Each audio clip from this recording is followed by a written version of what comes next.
I remember when 9/11 happened.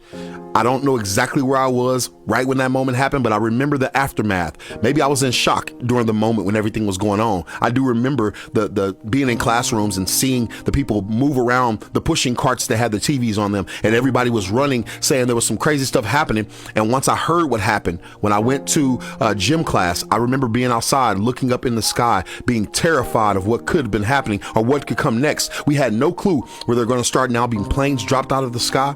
And I remember many of us turning around and looking at each other and saying, man, is Jesus about to come back? We were all shocked at the attack that was happening on our country. That day stands etched to my mind as a time that I began to create scenarios that did not exist because of a moment that brought fear and anxiety to my heart and to my mind.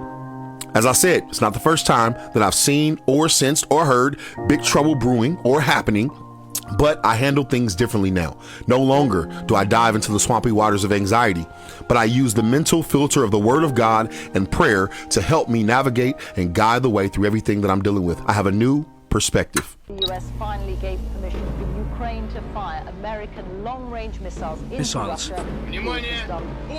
Then, an even clearer signal. Russian. Okay, if you're searching for fresh tools and instruction to deepen your relationship with God, this is definitely the channel for you. So make sure you subscribe and click the notifications bell for all of our videos. I want to thank you in advance for your subscription and look forward to having some good time and communication with you.